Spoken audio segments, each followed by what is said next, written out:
Assalamualaikum warahmatullahi wabarakatuh.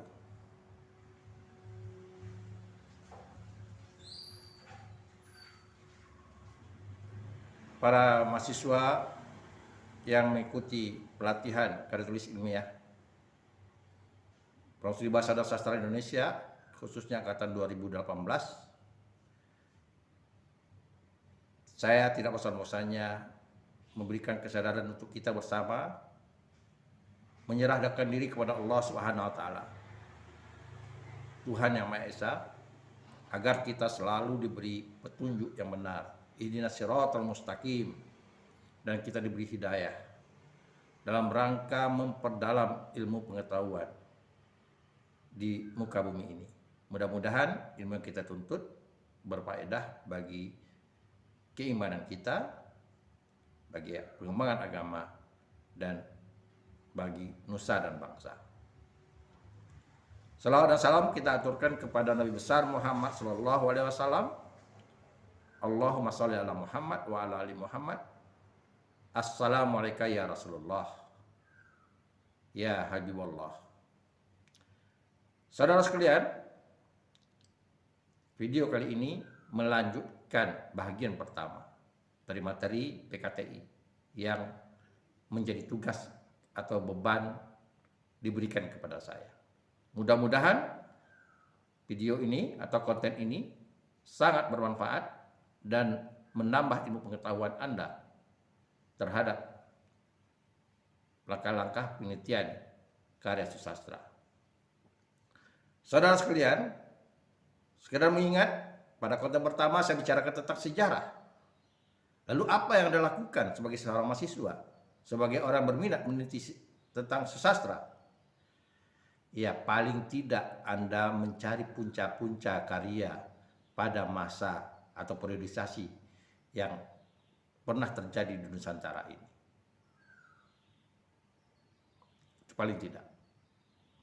Zaman purba, apa saja karya sastra yang puncaknya. Zaman Hindu-Buddha, apa saja karya sastra puncaknya. Itu Anda nikmati dulu. Kemudian pada masuknya abad ke-19, kayak Gurindam 12, masuknya pengaruh Islam, apa puncak karya puncaknya. Kemudian masuknya semangat nasional Budi Utomo dengan berdirinya Balai Pustaka, apa saja karya-karya puncaknya. Begitu juga rasa nasionalis di zaman Penjaga Baru. Dan terus angkatan masa Jepang, angkatan 45, angkatan 46, angkatan 80-an, bahkan angkatan kontemporer zaman milenial ini yang serba canggih. Saudara sekalian, karena pada puncak-puncaknya itu, keagungannya, dia mempengaruhi karya pada masa itu. Kenapa dikatakan puncak? Sebagai monumen pada angkatan itu. Dan mungkin saja Anda ingin membandingkan perubahan-perubahan yang terjadi di masing-masing periodisasi. Dan ini gunanya kita belajar sejarah. Jadi dalam karya sastra kita harus paham, memahami karya sastra itu dengan memahami sejarah. Saudara-saudara yang saya hormati, di samping itu kita juga harus mengenal atau memahami tentang teori atau bagaimana menikmatinya. Apa mau kita kejar dalam teori itu? Ibarat hidangan, sejarah sudah menghidangkan karya yang ingin kita nikmati. Mau kita apakan karya ini? Apa cukup kita membaca, menikmati ceritanya, lalu timbul penolakan atau penerimaan, lalu untuk apa? Gitu. Tapi perlu diingat, karya sastra itu dia membicarakan tentang kehidupan manusia. Jadi kalau kita ingin belajar lebih banyak tentang kehidupan manusia, salah satu bahannya itu adalah karya sastra. Jadi dari zaman purba sampai zaman sekarang ini kita dihidangkan oleh karya sastra. Lalu apa yang kita cari? Tentu ada teorinya yang kita gunakan agar yang kita cari itu tepat sasaran, tidak salah teorinya. Nah, saudara-saudara sekalian, kalau kita bisa mengelompokkan cara menikmati karya sastra itu, ada 4 cara. Yang pertama, karya sastra itu kita kaitkan dengan pengarangnya. Jadi siapa pengarangnya? Pendekatan ini kita kenal dengan nama struktural genetik.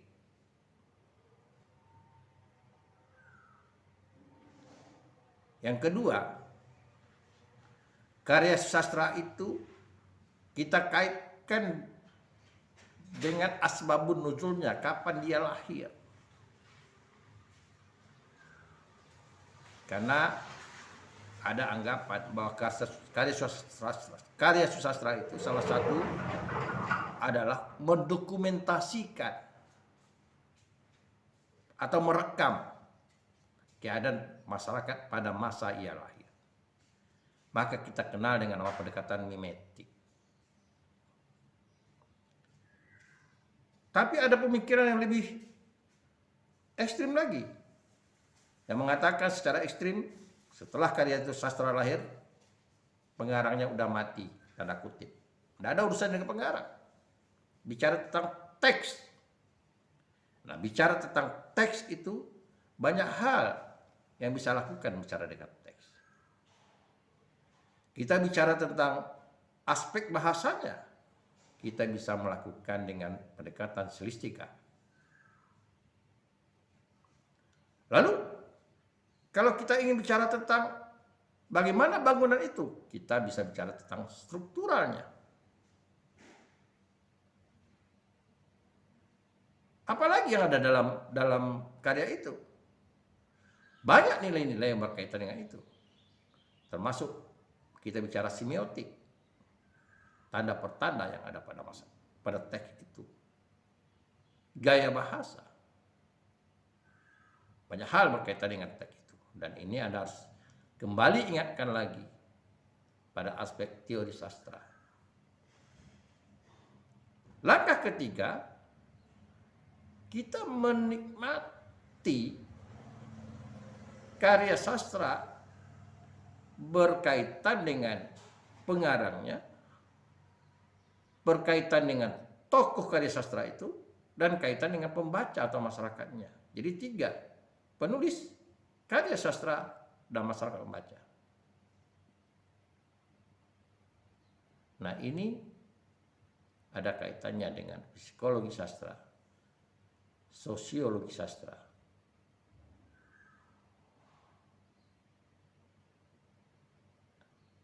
Nah, kenapa psikologi sastra kita ingin cari cara berpikirnya penulis itu, dan cara berpikirnya tokoh-tokoh yang dilahirkan oleh penulis itu,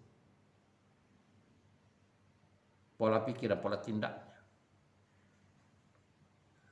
Kemudian bagaimana pengaruhnya dengan pembaca.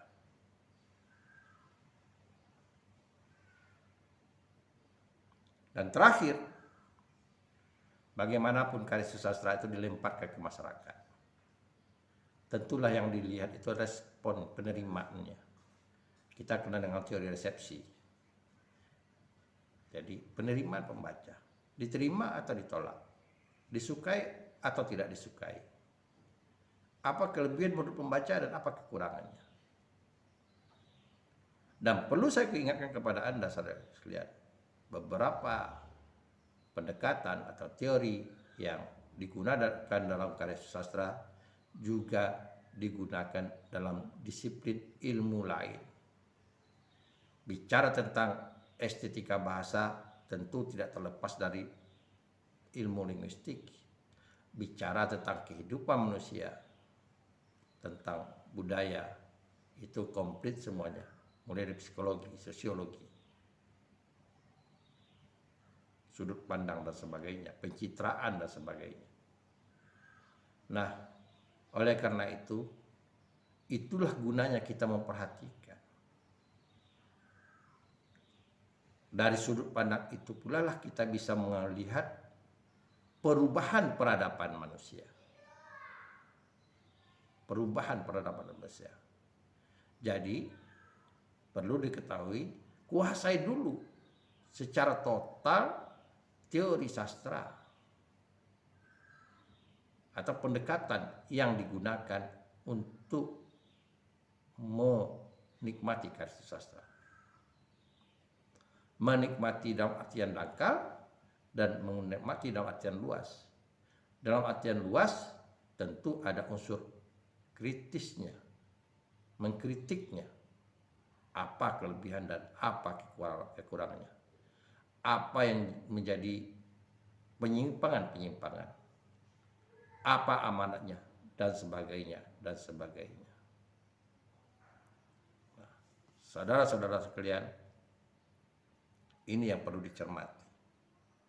Oleh karena itu, langkah Anda yang kedua ini, setelah Anda tahu tentang sejarah sastra dan mengambil punca-punca dari karya yang muncul pada masa itu, Anda nikmati. Lalu Anda memilih pendekatan apa atau apa yang ingin Anda cari dalam karya sastra itu. Bisa saja pendekatan yang Anda pakai itu adalah pendekatan yang sifatnya profesional, satu pendekatan, atau berkolaborasi. Dan itu mungkin saja terjadi. Misalnya pendekatan struktural dengan pendekatan mimetik misalnya. Kalau itu memungkinkan, kenapa tidak? Dan kedalaman Anda membaca itu dengan pendekatan yang tepat, maka Anda akan memperoleh kedalaman nilai-nilai karya sastra yang ditulis oleh para sastrawan di karyanya.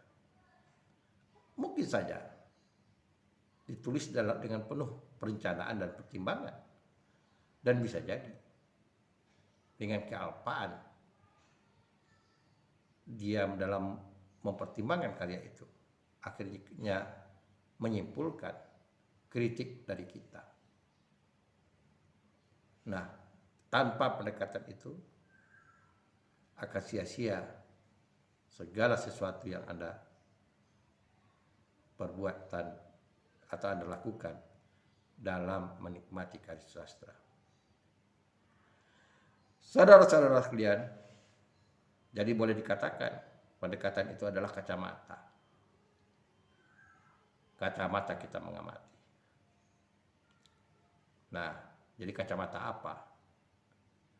Jadi sebuah objek karya sastra dengan kacamata yang berbeda, dengan pendekatan berbeda, tentulah hasilnya atau capainya akan berbeda.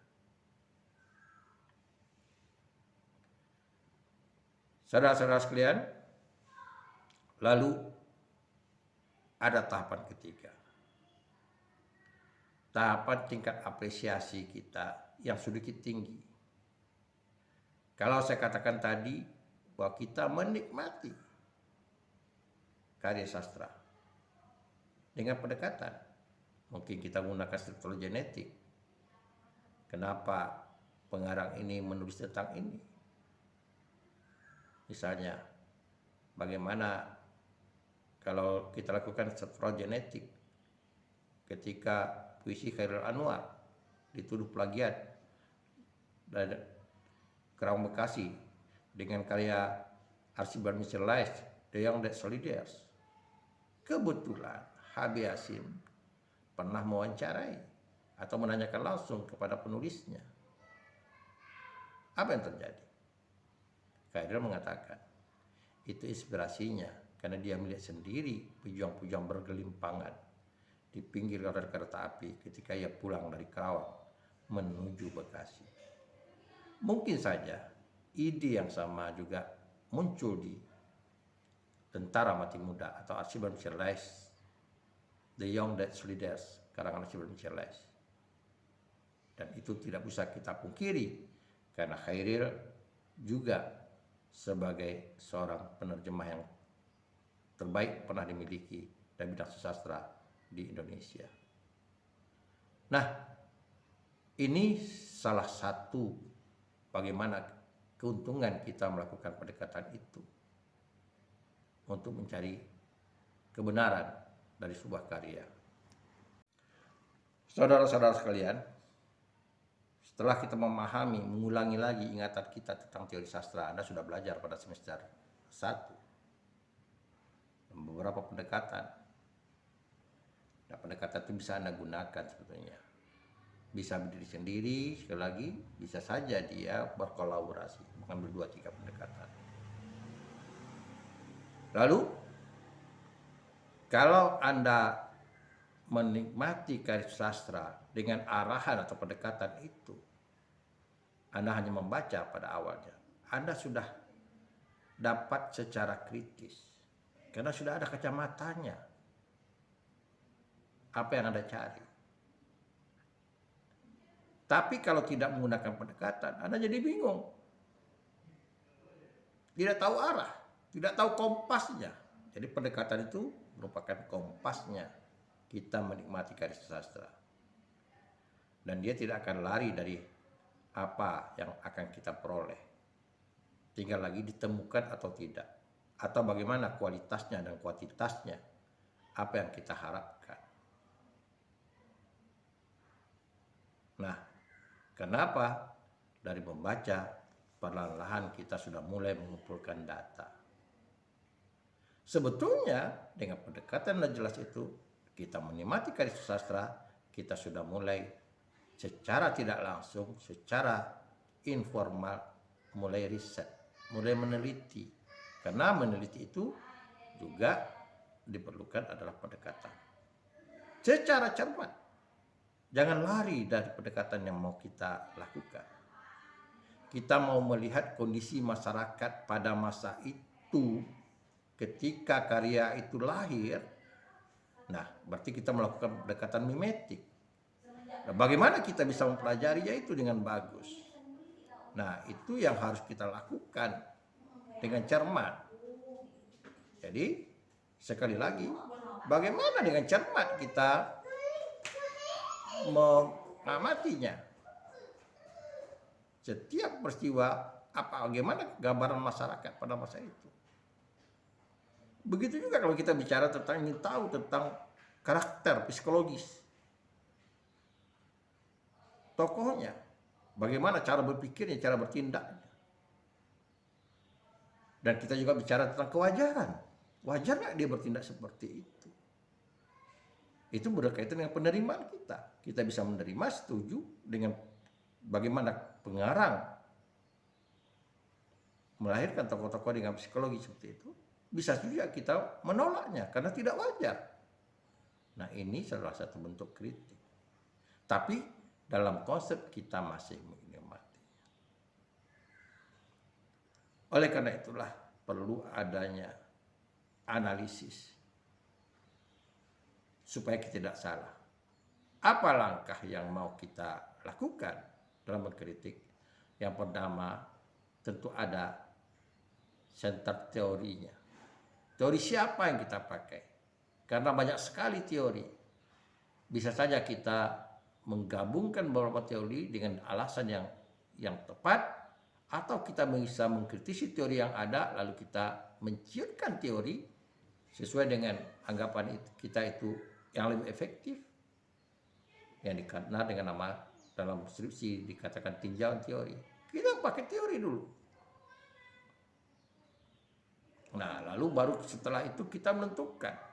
Kita mau melihat aspek kualitas atau kuantitas.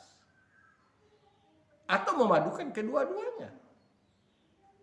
Karena bukan tidak mungkin dalam penelitian sastra yang cenderung dilakukan orang secara penelitian kualitas, deskriptif, kajian teks, bukan tidak mungkin bicara tentang kuantitas.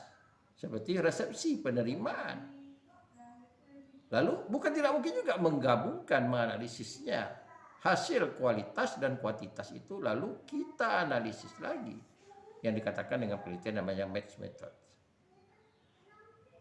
Jadi saudara sekalian, itulah gunanya langkah yang harus kita lakukan dalam mengkritik sastra. Jadi dalam penelitian karya sastra, yang pertama harus kita jaga sistematiknya. Yang kedua, kita harus tahu pendekatan apa yang kita lakukan. Yang ketiga, kita harus pastikan kebenaran data. Ya. Jadi pendekatan itu berkaitan juga dengan teori. Kebenaran data. Data yang kita dapat itu. Karena itu dalam penelitian kualitatif, kebenaran data itu ya harus ada validator dengan pendekatan dengan menggunakan sistem triangulasi.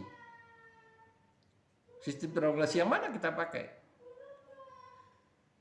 Lalu, kalau kuantitatif, ya kita berkaitan dengan rumus statistik. Mungkin statistik yang sederhana. Mungkin saja kita menggunakan yang lebih rumit untuk memperoleh misalnya persentasenya, tingkat penerimaan, tingkat kemampuan, dan sebagainya. Dan ini yang harus dipahami oleh orang ketika dia ingin mengkritik karya sastra. Jadi kita mulai mengumpul data, kita mulai menganalisisnya, dan terakhir pemikiran kita mulai mengkritisinya, mengapresiasi, mengkritisinya. Apa kelebihan dan apa kekurangannya? Layak nak diterima atau layak nak ditolak? Karena itu di dalam skripsi kita mengenal dia 4, itu 4.2 ada interpretasi kita. Bebas kita berpikir, tentu bebas yang bertanggung jawab, yang bisa kita pertahankan secara intelektual. Nah ini kalau berkaitan dengan kritik sastra untuk kepentingan penulisan skripsi. Saudara-saudara sekalian, kita tidak bisa juga memungkiri dalam penelitian itu ada model-model penelitian. Ada penelitian yang sifatnya dokumentasi supaya barangnya tidak hilang. Penelitian itu sifatnya mendokumentasikan. Jadi apa yang ada itu dideteksi, didokumentasikan. Ada yang sifatnya mengkritisinya. Di samping mendokumentasikan, menganalisis perubahan-perubahan apa yang sudah terjadi. Perubahan-perubahan apa yang sudah terjadi. Oh, dulu yang ini ada, sekarang tidak. Dulu ini tidak ada, sekarang ada. Nah, ini satu bentuk. Kemudian ada penelitian yang sifatnya mengkritisi,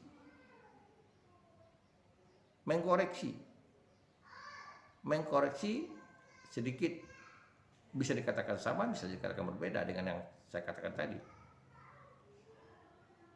Mengkritisinya artinya dengan berhadapan dengan masa sekarang atau dengan peradaban masa lalu. Cocok atau tidak?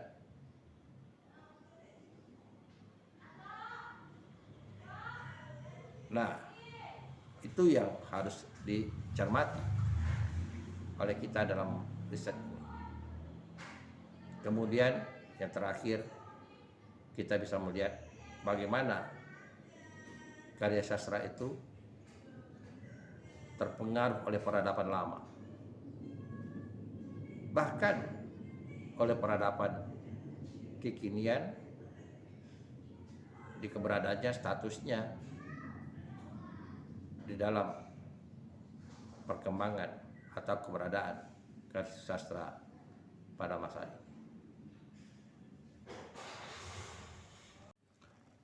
Lalu berkaitan dengan tren, saudara-saudara sekalian, tentu ada perubahan perilaku dalam kehidupan masyarakat. Perubahan perilaku itu juga berpengaruh dengan perubahan berkarya. Peradaban ini dari zaman orality, kelisanan, masuk ke zaman keberaksaraan atau tulis. Kemudian mulai perlahan pengaruh teknologi. Tahun 80-an kita sudah mulai perlahan masuk teknologi komputerisasi. Bahkan dunia pertelevisian sebagai sarana, semakin banyak fasilitas kesempatan orang untuk memanfaatkan publikasi. Dan terakhir, sekarang mudah-mudahan ini bukanlah yang terakhir, tapi zaman sekarang adalah zaman digital. Orang kalau menyadari semuanya ada di genggaman, perpustakaannya ada di genggaman, publikasinya ada di genggaman, dokumentasinya ada di genggaman orang, karena orang menggunakan teknologi HP, Android, dan dia bisa menggunakan sarana ini kapan saja, asalkan tidak lowbat, ada paket, ada sinyal, dia bisa menikmati. Nah, dengan fasilitas yang ada di genggaman ini, tinggal lagi apakah tingkat kesuburan berkarya itu akan terus atau tidak. Dan termasuk juga ini menjadi trennya penelitian orang. Jadi bukan tidak mungkin orang mulai bergeser sekarang dari penelitian yang berkaitan dengan teks, literasi, cetak, sekarang ke elektronik. Karena dunia cetak itu semakin perlahan-lahan tersingkirkan. Orang semakin malas membeli buku. Orang semakin malas mendatangkan perpustakaan. Bahkan media-media pertelevisian juga kena dampak oleh ini. Apatah lagi media-media cetak. Hidup enggan, mati tak mau. Bahkan media cetak berlari cepat ke dunia digital. Jadi dengan dunia digital, media apa saja bisa kita cari, publikasi saja apa kita cari. Nah, oleh karena itu, trennya sekarang orang mencari objek-objek penelitian karya sastra itu dan budaya pada dunia digital. Tinggal lagi tingkat keabsahannya.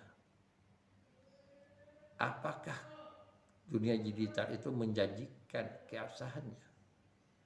Kalau di dunia penerbitan buku ada ISBN-nya, ada hakinya, hak cipta yang dijamin oleh undang-undang. Tapi di dunia digital, apakah masih terkontrol dengan bagus? Keaslian karya,